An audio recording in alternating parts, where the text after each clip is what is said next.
We are ready to get started. Eddie, are you ready for me to make you the presenter? Absolutely. Okay.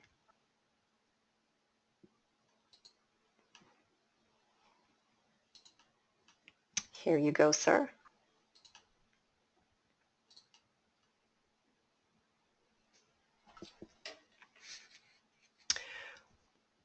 Okay. Perfect. I can see your slide deck perfectly. Thank you. Now we're ready to get started. For those of you new to ITSM Academy, here's a quick overview. ITSM Academy is a full-service provider of IT service management education. We develop all content in-house. That includes all ITIL education as well as process design, Agile, and DevOps. Since 2003, we've trained and certified tens of thousands of students. Now let me introduce you to Eddie Vidal. A few fun facts about Eddie. He's married, the father of 6, and is a Lego wannabe master builder. So that tells you a little bit about Eddie.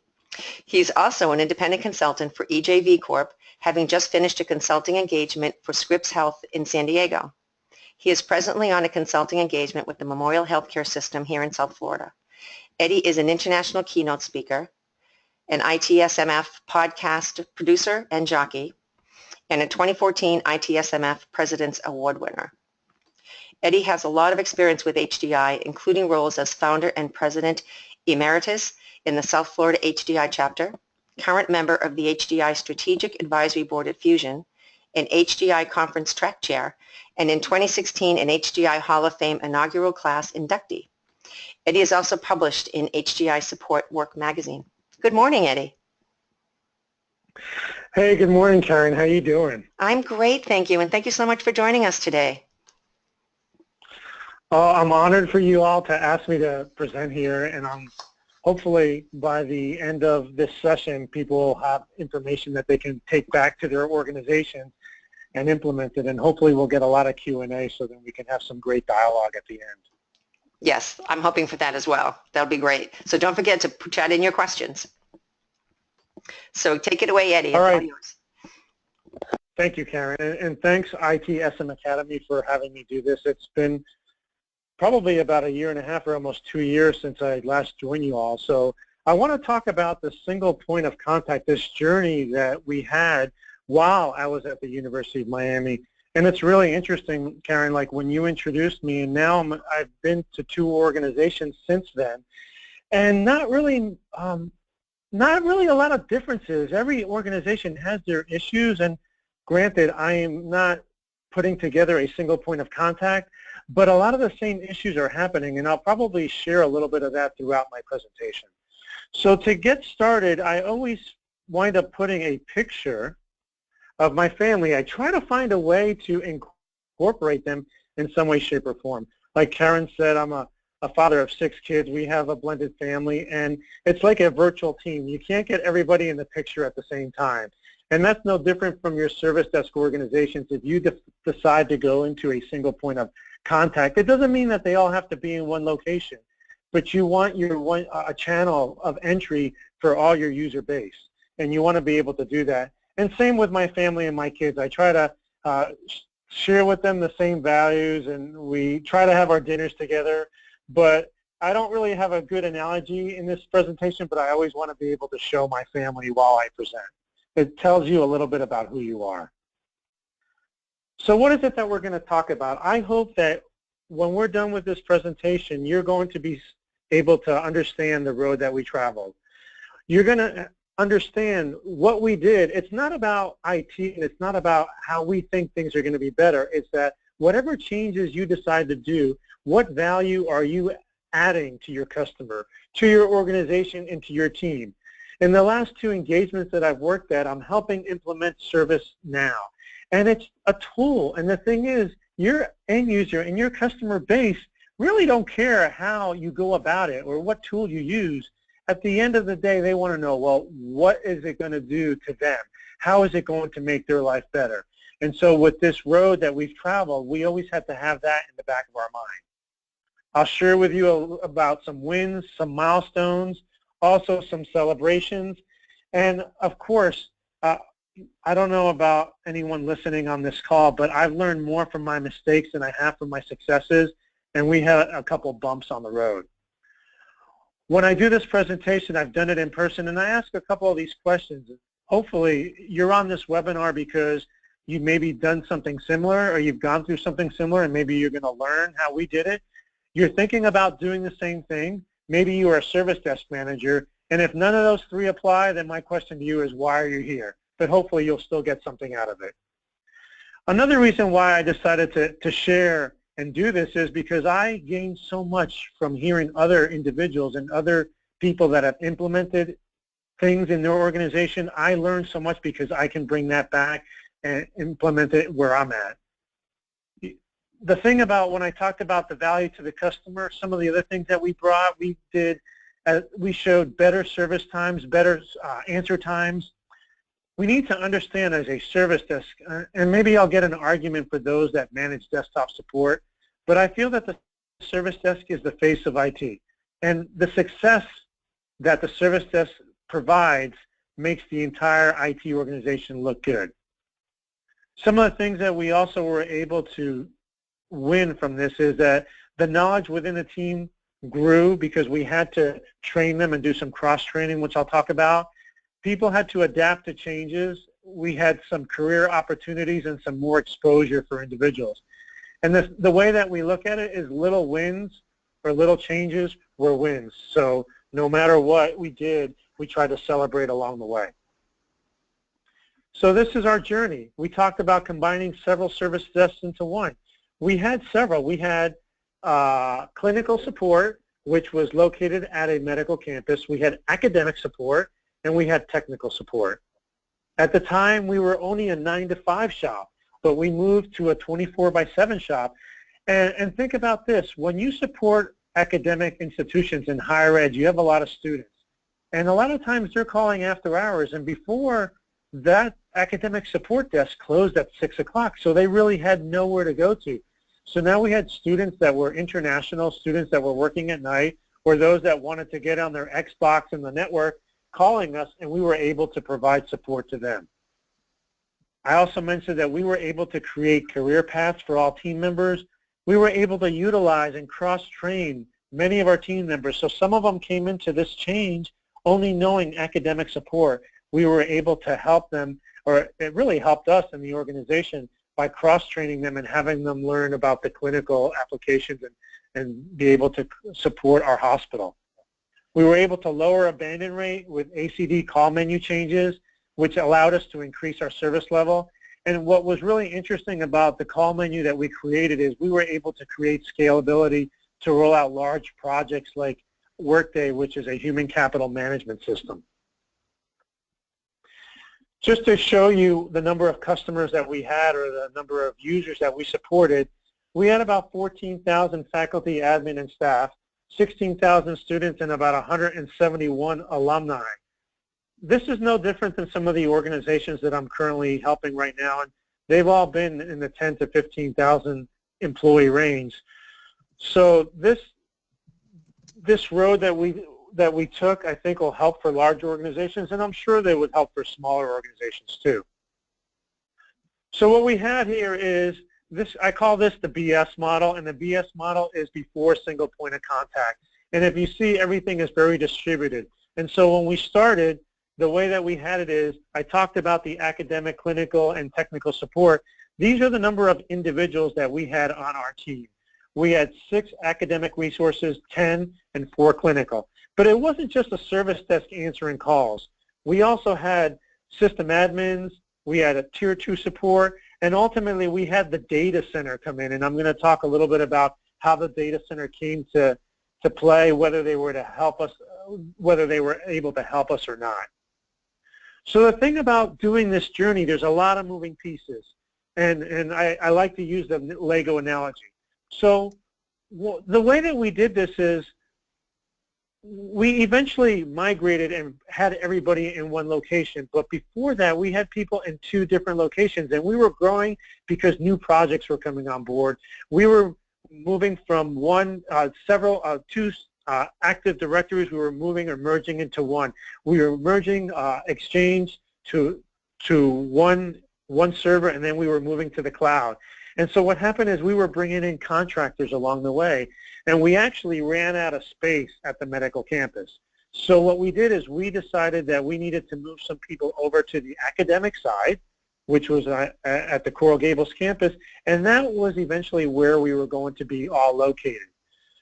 So the thing is, I go, okay, well, let's move 2 resources. And you wonder, well, who are the 2 that you should move? And a lot of people would respond, well, probably your most trustworthy or the ones that have the most experience. Well, yeah, those are a couple of answers, but another thing is, like, do I have some leaders that are self-motivated, that I don't have to stay on top of them to say, hey, answer calls?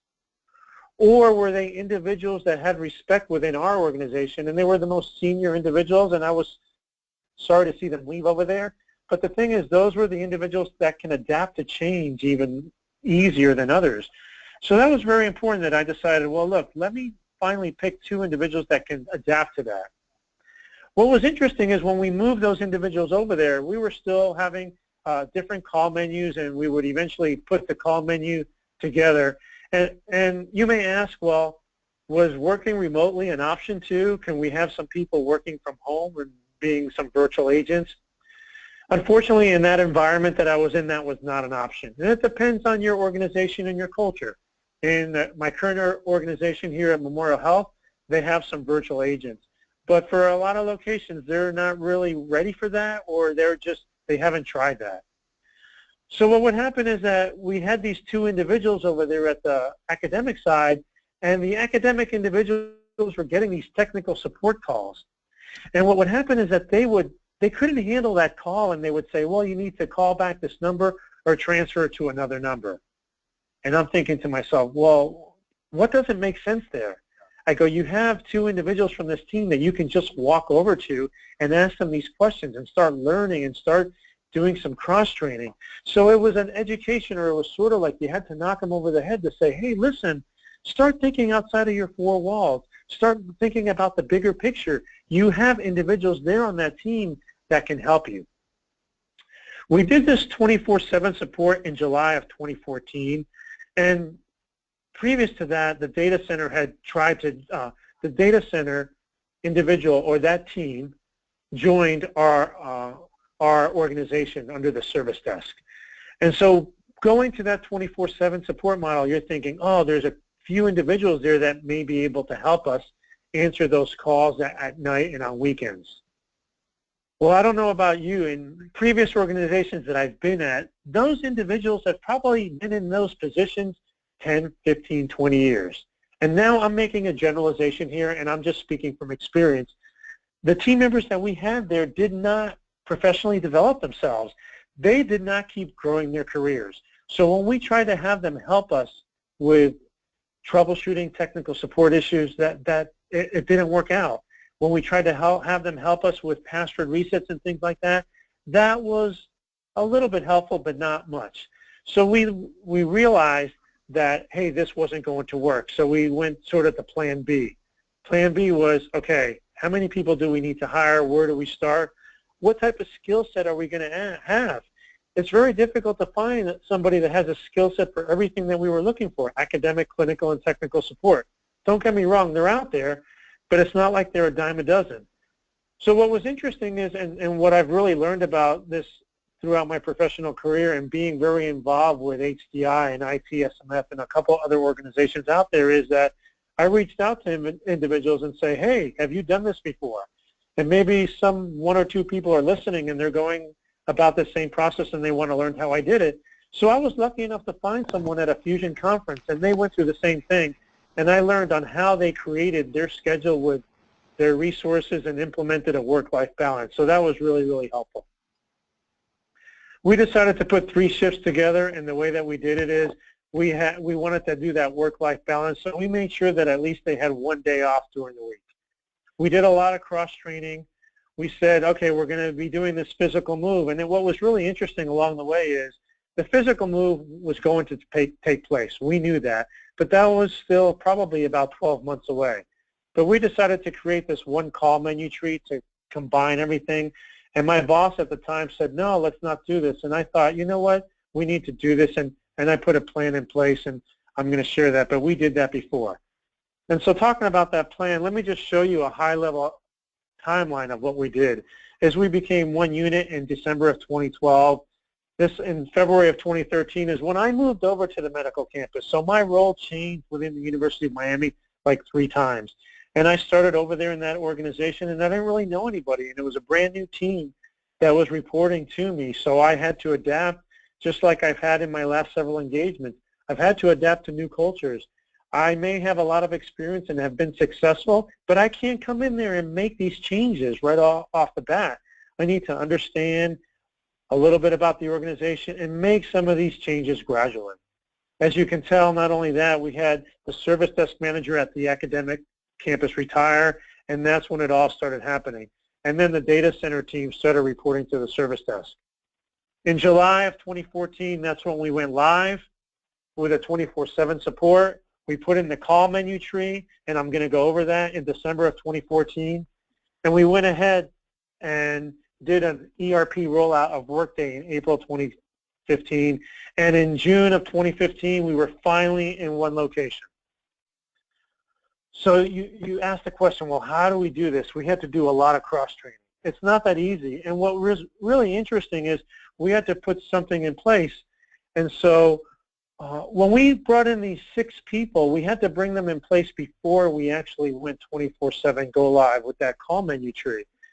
And the thing is, in some organizations, it depends on your maturity. How fast, when you bring in a new individual, can you get them up and running? Well, if we had a really strong knowledge base, I think that we could have done it a lot quicker, but our knowledge base was very weak at that time. We supported over 500 apps, and what would happen is sometimes we'd get a call about an app which we really didn't know. It was not in our knowledge base, so that happened few and far between. So those are some issues that we encountered along the way. On the academic side, we also did we did chargebacks. For the telecom side, for phones and for moves, adds, and changes, we did a lot of billbacks or chargeback, and the individuals that were coming over from the medical campus and had the technical expertise did not have that. So one of the things that we decided when we set up our call menu is to not put those individuals to handle those type of calls. And then what's really interesting is, like, some organizations are very organized, some have project plans put in place. This is our project plan, and I'm being facetious when I say this. We just start a lot of whiteboard sessions and we start putting things together, and this is how we learned how we needed to do some things. This is just one example of what we did, and this goes to show you how we decided to create a call menu tree and some of the things that we had to do. But we did get a little bit more organized, and the reason I say that is that when you make all these changes and you're running a service desk, you have all these call menu options, and you start creating these skill group options, and we created a skills group matrix. And this was really important on the way that we did this, because it showed us, hey, we had some weaknesses. We were putting this all together, and we go, oh, goodness, we're going to have to train people on this skill group. And that's what helped us move along on how we had to do things. So we submitted this matrix to the programmers. This helped us determine if we had the right coverage and when. And we realized, like I said, we had a couple of weak areas. You have to understand that we still had mainframe systems in place, and we were still getting calls for that. And we had to document a lot more processes that we really struggled through because we were not a mature organization. So what I want to share with you is who we are and where we're at in the numbers. So back in 2014, we had 55,000 emails. And the reason I'm sharing these numbers with you is because I'm going to show you the improvements along the way. We had almost 200,000 calls, and if you look at our abandon rate, a little bit over 13%. Not a great number. There's a lot of organizations that have them a lot lower. I've spoken to some service desk managers where they were higher, and this goes to show you where we're at. Our average speed to answer and our service level is there. Our service level meant that what percent of our calls we answered within 60 seconds. So at that time, it was 54%. I want to share with you what we did for our call menu tree, and you look at it and it's like, oh, this is large. Why so many? What was interesting is when we had the call menu tree at the medical campus, our option number 1 was technical support. And I don't know about you, how many times do you call your credit card company, or any time you call a call center, do you listen to the call menu tree? How many times do you press 0 or do you press 1? And so what was happening is that people were pressing 1 and it was going to our most skilled individuals. And most of our calls and industry standards show that you're going to receive about 30% of your calls for password resets. On top of that, you were getting a lot of callbacks on status of information. You were getting general information type questions. So that's why we decided that when we created this call menu tree, we made that option 1. And another thing that allowed us and gave us an advantage of this is by making that option number 1, when you bring in new people on board and you can assign them just this one skill group, our average ramp-up speed was much quicker. So I had somebody be able to answer calls probably within 2 weeks because, yeah, granted, they'd have some struggles if they had some general information type questions about our organization and our culture. But if we gave them access to the right systems to reset passwords, they were able to help us right away. Option 2 was biomedical support, and that didn't even come to our service desk, and I wanted to remove that at the time. But in order for this project to move forward and we had deadlines, I just left that on there. Option 3 was our telecom support. That was more of the academic support, our ID cards, our access to systems and things like that. Option 4 was more of a research system. That did not come to our team, but we still had to keep it on there. And moving forward, some of these options were going to be removed. Option 5 was our clinical support. And that's where we had we used Epic over there, and that's where we had a lot of calls based on that, and we were able to bring in new individuals and answer calls on that skill group. At the beginning of this presentation, I talked about scalability, and this is where we were able to do it. When we did the Active Directory project and the Office 365 project, we brought in resources, and we just had them answer that skill group. But as they learned more about our organization and became more technical, then it allowed me to add them to other skill groups. The rest, as you can tell, is self-explanatory. And then when we rolled out Workday, we added a different option, option number 9. And what happens is in our organization, not every single call was documented. We probably got up to about 90% of the calls that were documented with either incidents or requests. But by using a call menu tree and being able to run reports off my ACD, I was able to at least share with the management team, the organization, how many calls were coming in. And what was really interesting is before the Workday project came on board, we brought in 7 temp resources. We were able to go live day 1, and our abandon rate was at 4%. And one of the things that you have to concern yourself about is when you bring in resources for projects, you have to make sure that you don't lose that knowledge. And we were really fortunate because we had some growth and we had some individuals on our team leave for other organizations. So we were able to retain that knowledge and that talent and use those individuals moving forward. What was interesting about our project is as we did this change, where is the communication? How are you communicating this to your end user? And talking to my management team at the time, I felt that we needed to do communication. And as you can tell by me putting this little banner in, we did no communication. We decided that this was an internal change, that it really wasn't going to be much of an effect, that people would call and they would listen to the menu. And I kept saying, are you sure? And there's a lot of times, I'm sure, in your career that you wanted to communicate or you wanted to share something that you felt was the right approach. And your management team decided, hey, look, we're not going that way. And you have to learn to accept it and you move on. But what was really interesting is because we decided not to go with communication, we started running some reports. And we ran a report, and this is just a sample of our report. Our number 1 call was call transfer. And so my management team kept coming back and saying, well, Eddie, what can we do about this? And I'm thinking to myself, duh, well, why don't we, I know it's after the fact, but why don't we start some communication? Why don't we start sharing with our end user community what we were doing or what we have done? Because if you look at some of the things that we were trying to do, some of the things that we were trying to do is we wanted to reduce the number of calls that were either call transfers or just basically call transfers. And what happened is that we wanted to be able to communicate these changes, and this is actually what we did. We did a couple things. We created this flyer on the left. It's just a basic flyer, and we were able to put this on our web page. We were also able to put this on the elevators in some of the buildings. We were able to send it out via email. We used a collaboration tool called Yammer. We also created a newsletter and put that in there. And then on the IT website, we added that on the slide deck at the beginning where you have your news and notes and things like that. So based on that information, we felt that that call volume would go down for call transfer. And it did at first, and I'm going to be able to show you some numbers. So based on all these changes, we talk about who we are. And we became a 24/7, 365-day shop. We did clinical, technical, and academic support. But let me share with you who we became. We also became a group of individuals. At the time when we had 26 individuals, and we did 20 people, because of these changes, were able to answer password general information type calls. We had 7 individuals answer workday calls. We had a number of 10 individuals answer technical support calls.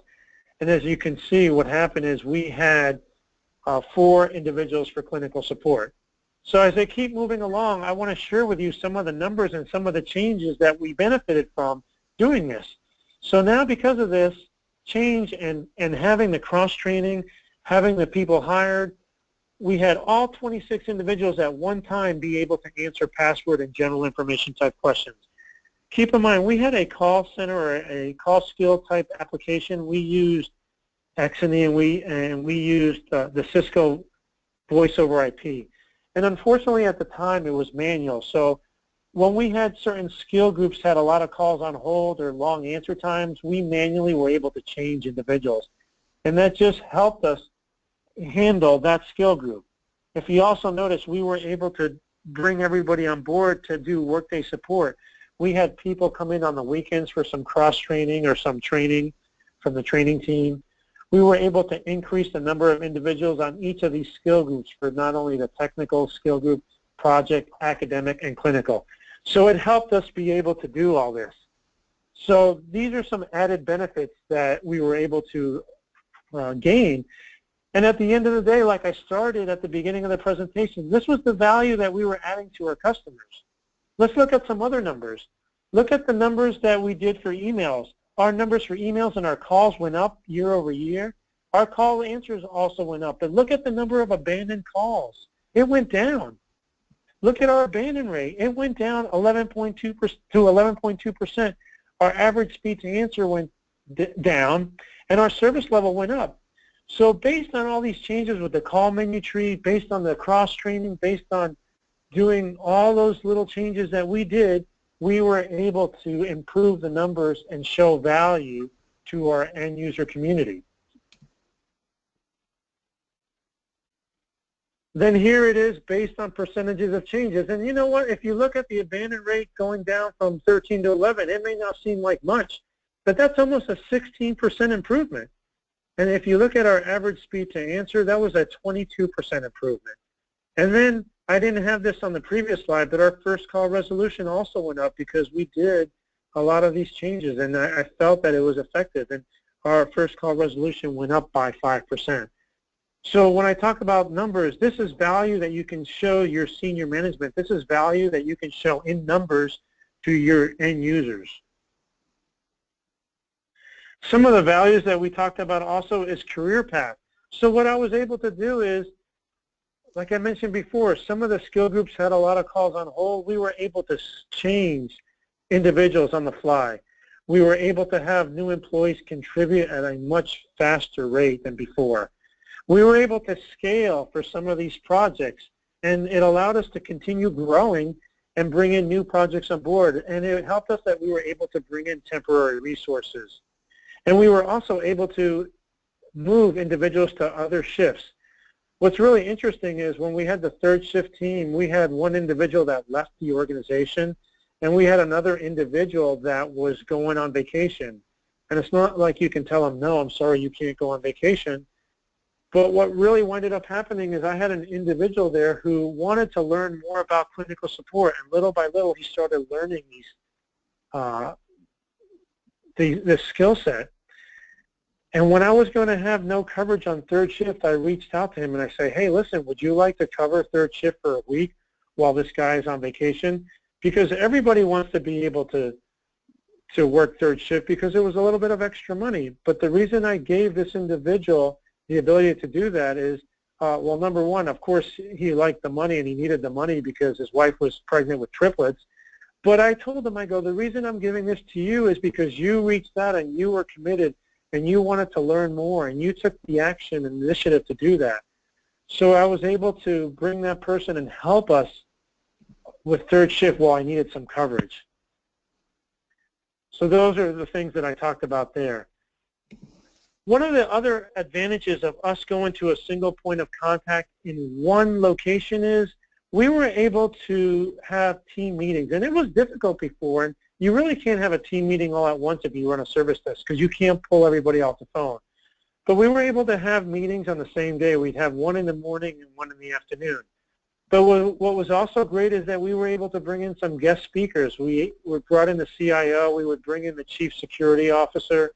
We were able to not only, when we were ramping up for these projects, bring in the people, the subject matter experts from the different groups to come in and give us the training, to give us the documentation, to have us prepare for these rollouts, whether it was the Office 365 rollout, whether it was Workday or not. We were able to do all that. Another thing is you have to think about change, and change is not easy. It's a lot on your culture. And so when we did this change, I started talking to them about 8 to 10 months prior. You can't just come in a couple of weeks prior and say, hey, this is what's happening.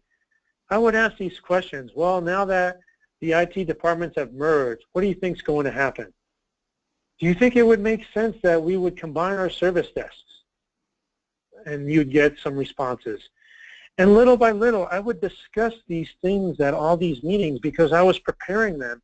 And little by little, I was also having them come up with ideas on how we were going to benefit with this change.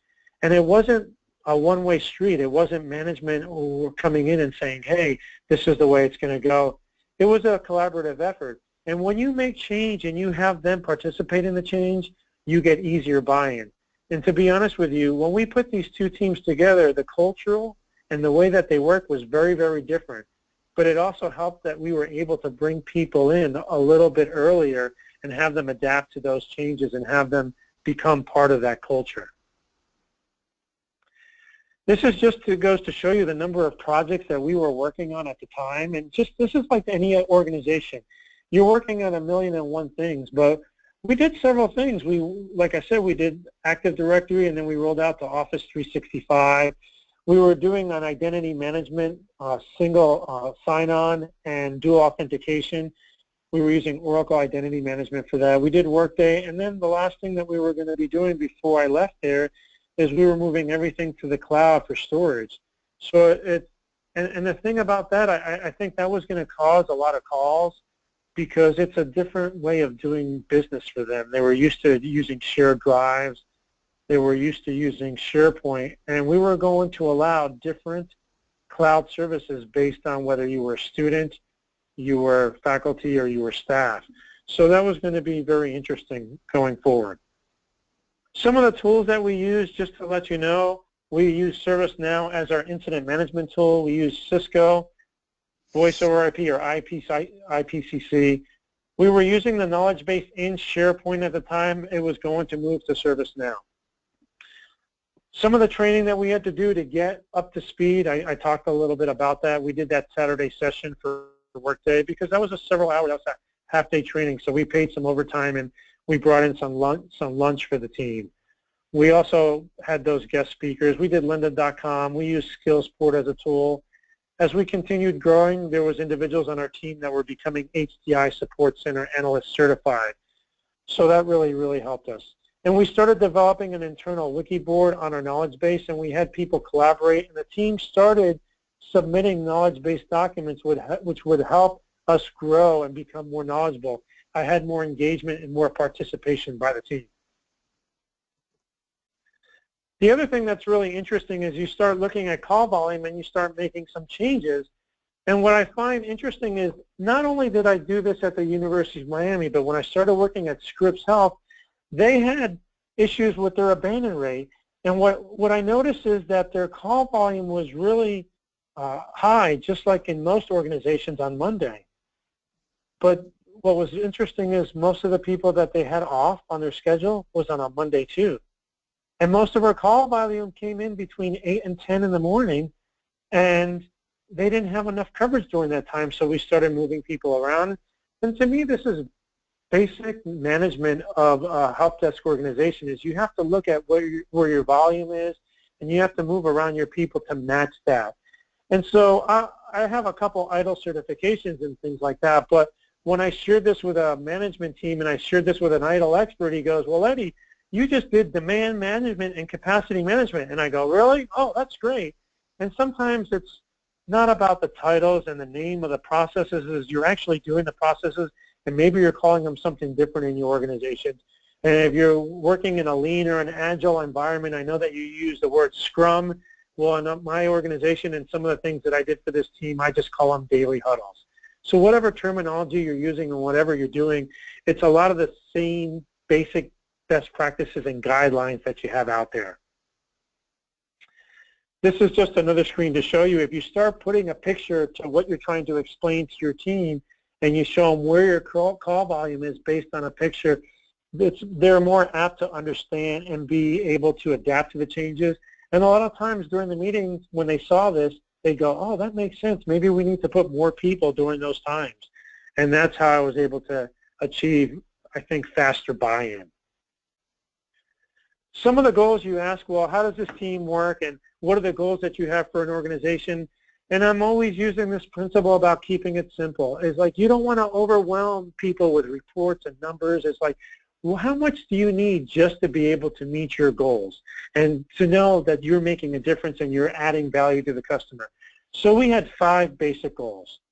Basically, your not ready time, we needed to do that because that not ready time allows you to lower abandon rate, increase your average speed to answer, increase your service levels. So that was a really important goal for the team. And these people are not machines. They're there for 8.5 hours a day. They take lunch of about 30 minutes to 60 minutes, depending on how they wanted to do it. So really, they had 7.5 hours of time that they can be productive. But they're not robots, and they're not available, and they had after-call work, and they go to meetings, and they go to the restroom. So the way that I did it is if you worked 6 hours, which is 70% of your work schedule, you needed to be either ready or you needed to be on a call. And that was probably the biggest and #1 goal that I managed to. And I had to bring people in to talk to them and tell them, hey, you're not meeting this goal. And sometimes I had several sit-downs with individuals to do that. I also had them create knowledge-based articles, and it's not like I had them create a whole bunch of them. I go, give me 1 per quarter. Let's start there. And some people just didn't do it. And you had to work with them, and you had to tell them, hey, this is the value behind it. If you're putting some articles out there, it's helping the rest of the team. We also did some call monitoring. We would listen to some calls, and we would grade those. I have other presentations on doing some quality assurance and looking at call monitoring. And we also did some professional development. I think professional development is important. I use this phrase that professional development sometimes is not between the hours of 9 to 5. And if you're an organization that allows professional development during those times, then consider yourself lucky. But in order for us to continue growing in our careers, when I work on this presentation, it's on my own time. If I want to go get my master's degree, I'm more than likely not doing it during my working hours. And then the last thing we did is we wanted to make sure that we were opening up the number of incidents based on our call volume. And depending on your organization, some are very immature, and that's not there. And we had to. At first, it was weak, to be honest with you. And then we set the goal at 80, and each year we were going to increase that by 5%. But when you're setting goals, you want them to be reachable too. So what are some of these lessons learned? Well, we learned that we needed to communicate changes in advance. You notice that our call transfer and the type of calls that we had were high at first, so we noticed that we needed to communicate. The other thing that I really learned from this, and I did it to some extent, and I see where it was successful, is that you need to involve the team from the beginning. Get them going, get them involved, let them be part of the solution. Some of the things that I was still working on before I left is at Not Ready time, like I had mentioned before, I had to have several sit-downs with them. Also, the cross-training, we wanted to get people to be able to answer all skill groups. We wanted to continue increasing our knowledge-based articles because we wanted to become more mature and then eventually get those knowledge-based articles out to the public and have more level 0 and more self-service support. We also noticed that we had long hold times for clinical support on the weekends, and this is where we needed to get those computer operators involved and have them answer the calls, even if it's just to say, hey, look, we're aware that you're on hold. Let me try to help you as best as we can. If not, let me take a message and we'll have someone call you back instead of having hold times of 10 or 15 minutes. And then we had to look at customer surveys. We had them. We were sending them out, but we weren't doing anything about them. So we had to make sure that we would take advantage of what the feedback was from our customer base. I mean, the worst thing in the world is that you're giving us feedback and we're not doing anything about it. And then the turnover. We were turning over some people, but like Stephen Covey says, you need to continue sharpening the saw. So moving forward, do you see a light at the end of the tunnel? Or, well, I think I did. I saw that call volume has decreased over the past month and a half. I saw that the projects that we had worked on, it was a big impact in our organization, and we noticed that we were able to handle this. We also, I think, in IT really need to learn that when we are doing projects, it's not all about us, it's about the customer. And we need to find ways that the impact to them is less. And the projects are benefiting the customer, not us. So we also have to worry about those cloud projects. And I always ask this question, what's in it for me? If I'm the end user, what are they gaining or what are they getting by making these changes and the changes that we did to try to become a single point of contact? Once again, I want to thank Karen and I want to thank ITSM Academy for allowing me to present. I always, and I was talking to Karen before, I'm glad you want me to do this. I'm humbled. I hope that I met your goal and objective. And if there's any questions, or Karen, if you want to take over, now is the time. Thank you, Eddie. That was a fabulous presentation with lots of great information. And I absolutely love the fact that you manage by fact. Love it. Absolutely love the data. That's important for me, so thank you. I appreciate that. Before we get to the Q&A, I just wanted to do a couple of things. One, ask if anybody has questions for Eddie. If you can start chatting them in now, that would be great. And I wanted to remind everybody that the next webinar is scheduled for Thursday, October 20th, when Matt Hooper, he's an IT service management evangelist at Landesk Software, is going to be joining us. And Matt's presentation is titled Preparing Your Organization for Digital Business. And Matt says that all facets of the business demand innovation from Matt says that all facets of the business demand innovation from IT, but preparing for it requires scope, timing, vision, understanding the competitive landscape, and innovative business processes. This will require new roles, new approaches to funding special projects, value-based metrics, and controls to ensure that the shifts aren't seismic. In this session, we'll look at examples of businesses that used big data and analytics, mobile, social media, IoT, or other disruptive technologies to revolutionize their business model. And Matt will also provide steps that can assist you in your journey. So we hope that you can join us for that. And now I'd like to introduce my colleague, Eric Montijo. Eric, are you there? I sure am. How you doing today, Karen? I'm doing great. How'd you like the presentation? I thought this presentation was absolutely fantastic. Eddie, thank you so much for coming to join us today and talking about single point of contact. I think that's I think it's an interesting concept. I really enjoyed it. And you know, kind of feeding back into it, you talked a lot about reorganization and recreating processes and procedures. That kind of brings to mind one of our classes that talks a lot about that, and that's Certified Process Design Engineer. So if any of this kind of resonated with you and you want to learn more about what Eddie talked about today, I would really suggest taking a Certified Process Design Engineer course with us at CPDE. And actually, right now we're running a special with it. Register in this class, and you get a free seat in our innovative new minimal viable ITSM class. So actually a workshop. All you have to do is just add both into the cart. The discount is applied in the cart, and we make it really easy for you. We do have a class coming up in October, and we'd love to see you there. So if you have any questions about that, there's going to be a link coming up in the chat. You can also chat, email, or call us anytime about it. I'm happy to help you, and we look forward to seeing everybody in class. Eddie, again, thank you so much for coming to be with us today, and back to you, Karen. Thank you, Eric. I have just a question, a general question, not for you, Eddie, just a general one from Mohab. He's asking, is this being recorded? And yes, this presentation is being recorded, and it will be made available to you in just a day or two. So just to let you know that. And Eddie, I don't have any questions other than that. So I just want to ask the group one more time. We've got a few minutes with Eddie here, so if you'd like some more clarification or have any questions, please feel free to do that now.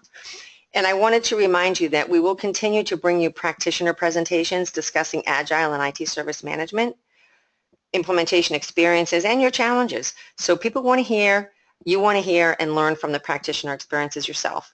If you'd like to share your implementation experience or implementation challenges, or if you have a presentation that you'd like to share with us and our listeners, just please let me know, and I'd be happy to work with you to make that happen at one of our monthly web vacations.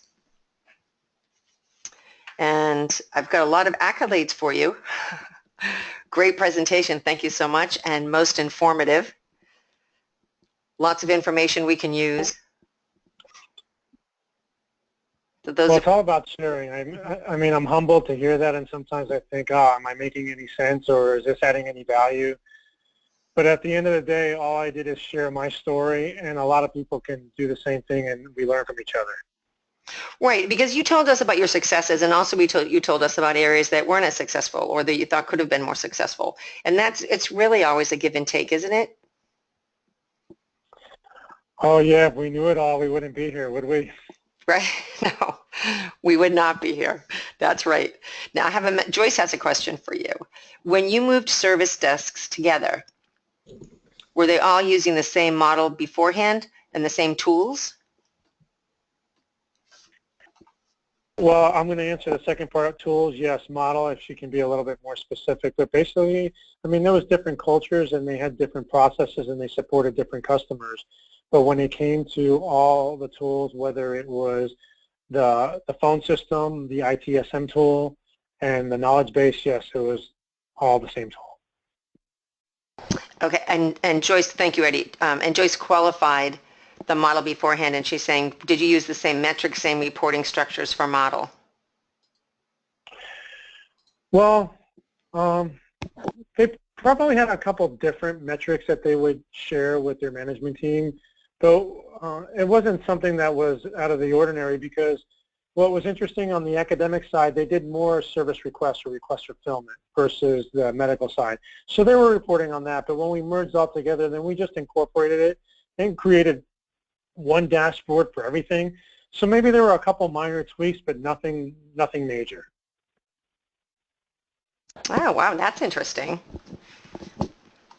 And had that much impact. Well, keep in mind, it was still at where I was at the University of Miami. It was just different campuses. It was different IT organizations. But I mean, if I walk in right now to these two organizations that I've worked in the past, and I can take a dashboard that I've created before and sort of compare it to, I would say at least, you know, maybe, and I would hope 60 to 80% of it are the same metrics. You may have some individual metrics based on your organization. And we have to keep in mind that a lot of times our metrics are more internal for us, and we have to find ways to make these metrics valuable to the customer. Are you being transparent? Are you sharing it with them? And a lot of organizations are not that mature yet to do that. And I hope that where I'm at here today to be able to do that. And I haven't been successful in the sense to get to that maturity level where I've been at before, but that's where I want to be able to build organizations that I go to, show the transparency and show those metrics. And those metrics are going to be almost similar to any location or any organization that I go to, or anybody that's listening to this call. Right, right. Thank you. Joyce said thanks. That was perfect. That's what she was looking for. John is asking, can you say a few words about the process and mechanism for escalation of issues and requests to second or third line support? So there's a couple of things that you can look at. So a regular incident, and I'm going to just go with the incident model. If it came in, if it's something that we couldn't handle, we would send it to a tier 2 or tier 3 or level 3 within our tool. We had certain operating level agreements and service level agreements that if they weren't being met, we would be able to look at that based on reports. But I'll tell you, in a mature organization, a lot of times you're getting the customer to call us back and saying, hey, what's the status of this incident? And you want to really try to avoid that. And so if you have good OLAs and SLAs, that'll reduce those type of calls. Also, if you have a self-service portal where they can go out there and see what the status of their incident is, you are able to avoid those calls. But the thing is, you have to have these, you have to create these operating level agreements with these different groups within your organization. Overall, to me, it's a cultural thing. What are the expectations of your entire IS or IT organization? What are the service levels that you've provided? Are there priorities defined? Or does everybody in your organization know that if they're meeting them, and if they're not, are they being held accountable for it? So it's more than just a basic, well, how is our process escalating to a second or third level tier? And that's just for incident. If we're talking major incident where now you need to create a conference call, you need to notify people, you need to maybe put a message on your automated attendant, or you need to put a message out there. So that's more about escalations and getting other people involved.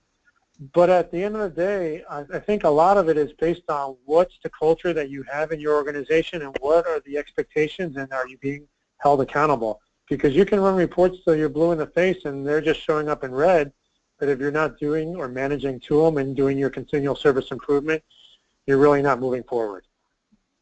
Hopefully that answered John's question. Because I threw in a lot of other stuff in there too. Yeah, yes, but important information. John, if you have anything more specific, please just chat it back in with us, please.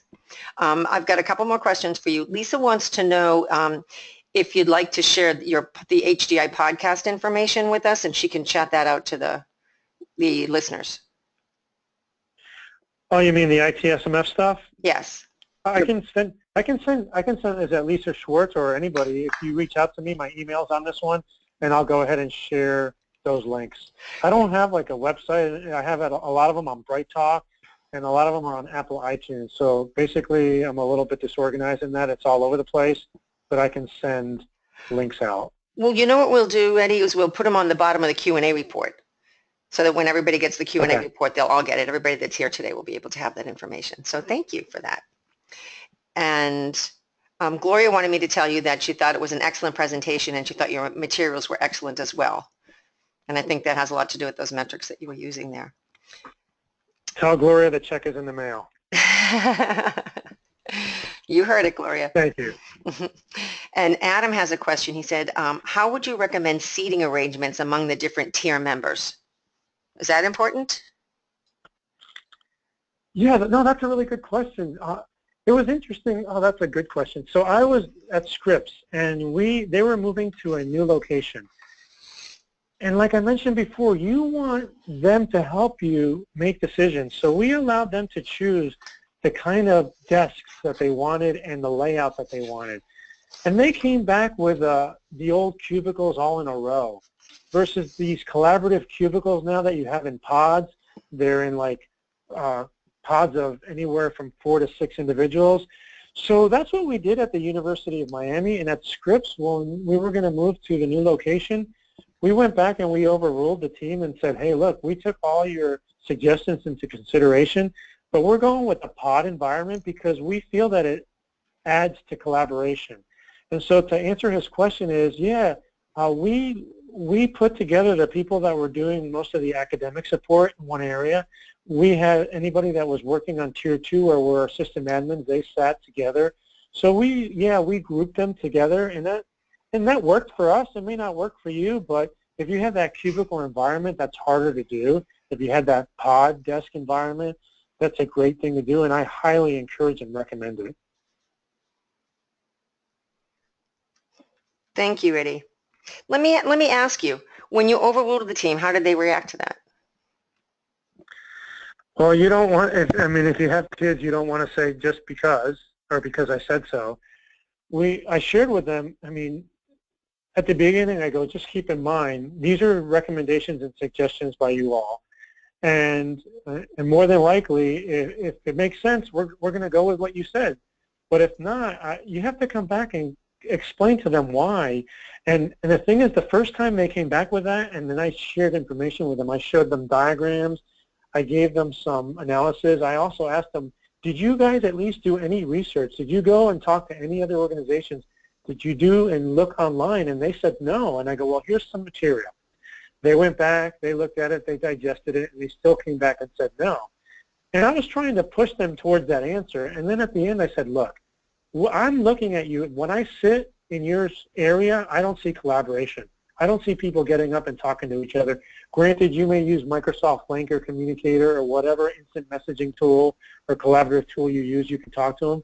But I like to see people get up and talk, because when you're not on the phone, that allows you to talk and build more of a team.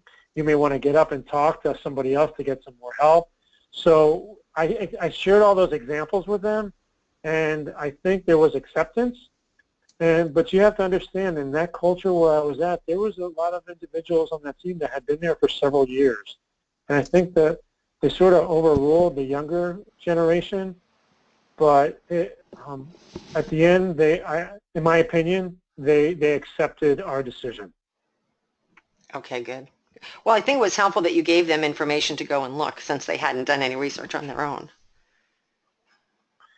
I think that helped. It didn't sway them, but at least it showed that other people and there's other ideas out there besides what they came up with. Yes, you showed a lot of initiative in that project. Thank you. Thank you. That is all the questions that I have. And Adam said thank you very much for providing that information on the recommended seating arrangements on the tiers. So he said thank you very much for that. Does anybody else have any other questions? Now's the time to bring that in. And while you're doing that, I just want to remind you once again that our next webinar is October 20th, when Matt Hooper, IT Service Management Evangelist at Landesk Software, joins us with his presentation titled Preparing Your Organization for Digital Business. And it looks like that's it, Eddie. That's a lot of questions, actually. When I'm looking at this, that's a lot of questions. Well, that's a good thing. I didn't bore them, so I'm happy. I'm always concerned that I'm talking in one direction and not having any dialogue. No, you're not. I told you earlier, you're very charismatic, and it's very engaging presentation. So you had us all paying attention for sure. So that means you'll bring me back next year. Absolutely. Absolutely. Of course. Anytime you would like to come and present. All kidding around, I want to thank ITSM Academy and Karen, and I'm thanking the people that are on this call for listening to me and helping me share my story. I'm humbled and honored. Thank you. And we really appreciate you sharing that story too. It was very important and it's very personal. So thank you very much for sharing all of that information with us.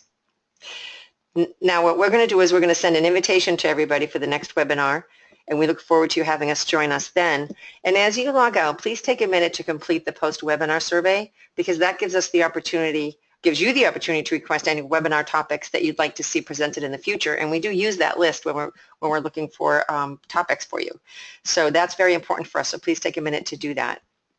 Very much appreciated. And as I said earlier, if you'd like to share your story with us, I'd be happy to help you do that. So just, let me know and be happy to help you with that and make that happen for you. And again, Eddie, thank you again so much. A lot of accolades coming in on the chat for you. So thank you very much for a very timely, very important presentation for us today. My pleasure. Thank you. And everybody have a great day, and I will talk to you next month. Take care.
I'm going to end it now, Rachel.